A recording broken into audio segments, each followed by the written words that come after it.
नमस्कार, मैं डॉक्टर सुषमा सोलंकी, सहायक आचार्य हिंदी। आज की कक्षा में हम बात करेंगे सामान्य हिंदी की प्रथम इकाई के विषय भाषा की परिभाषा पर। भाषा का अर्थ। भाषा शब्द संस्कृत की भाष धातु से बना है।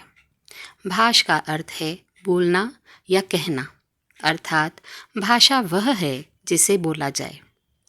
तब ये कहा जा सकता है कि बोलते तो संसार के प्राय सभी प्राणी हैं। प्रत्येक जीवधारी, चाहे वह पशु हो या पक्षी, विचारों और भावों के आदान प्रदान के लिए किसी न किसी प्रकार की भाषा का प्रयोग करते हैं, परंतु हम उनके विचार विनिमय को भाषा नहीं कहते हैं।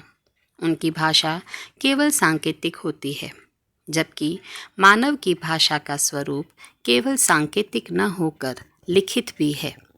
वस्तुतः विचार और भाव विनिमय के साधन के लिखित रूप को ही हम भाषा कहते हैं। इस प्रकार मनुष्य के भावों, विचारों और अभिप्रेत अर्थों की अभिव्यक्ति के ध्वनि प्रतीकमय साधन को भाषा कहते हैं। भाषा शब्द का सामान्य अर्थ मानव मात्र की भाषा से लिया जाता है। यद्यपि पशु पक्षी भी अपनी बोली में भावाभिव्यक्ति करते हैं, किंतु उनकी अस्पष्ट ध्वनियों को भाषा की संज्ञा नहीं दी जा सकती है। इसी प्रकार इंगित स्वर विकार और मुख विकृति से भी भावाभिव्यक्ति होती है, परंतु इसे भी भाषा नहीं कहा जा सकता। मानव के मुख से जो सार्थक ध्वनि समूह निकलता है और जिसका कुछ न कुछ स्पष्ट अर्थ निकलता है, उसे सामान्य भाषा की संज्ञा दी जा सकती है। भाषा की परिभाषा। विभिन्न भाषा शास्त्रियों ने भाषा के शास्त्रीय अर्थ को स्पष्ट करते हुए उसकी परिभाषा निर्धारित करने का प्रयत्न किया है। इनमें प्रमुख मत इस प्रकार हैं। डॉक्टर मंगलदेव शास्त्री ने भाषा की परिभाषा करते हुए लिखा है कि भाषा मनुष्य की उस चेष्टा या व्यापार को कहते हैं जिससे मनुष्य अपने उच्चारणोपयोगी शरीरावयवों से उच्चारण किए गए वर्णात्मक या व्यक्त शब्दों के द्वारा अपने विचारों को प्रकट करते हैं।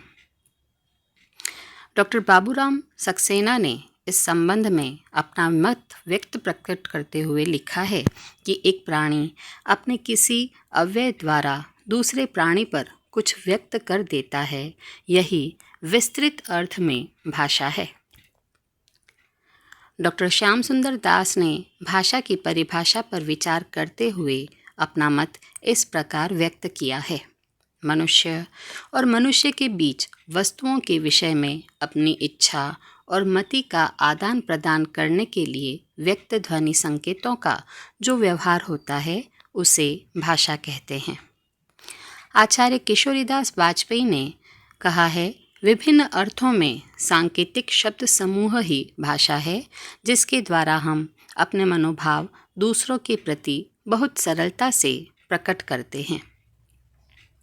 डॉक्टर भोलानाथ तिवारी के शब्दों में भाषा उच्चारण अवयवों से उच्चरित मूलतः प्रायः यादृच्छिक ध्वनि प्रतीकों की वह व्यवस्था है जिसके द्वारा किसी भाषा समाज के लोग आपस में विचारों का आदान प्रदान करते हैं।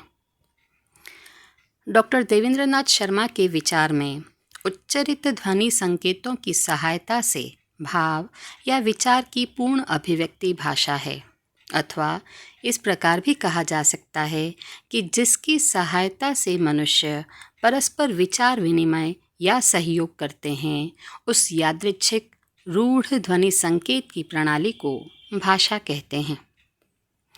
कामता प्रसाद गुरु ने कहा है कि भाषा वह साधन है जिसके द्वारा मनुष्य अपने विचार दूसरों पर भली भांति प्रकट कर सकता है और दूसरों के विचार आप स्पष्टतया समझ सकता है।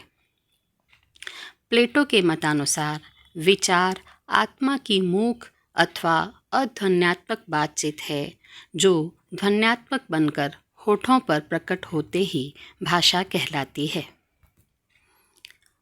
क्रोचे के शब्दों में भाषा उस स्पष्ट, सीमित और सुगठित ध्वनि को कहते हैं जो अभिव्यंजना के लिए निर्धारित की जाती है।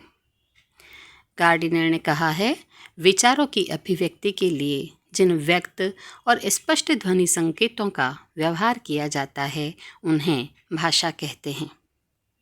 इन विद्वानों की परिभाषाओं के आधार पर हम कह सकते हैं कि भाषा मानव मुख से प्रयत्न विशेष से निःसृत वह ध्वनि है जिसे समाज विशेष के सदस्य आपसी विचार विनिमय के लिए व्यवहार में लाते हैं।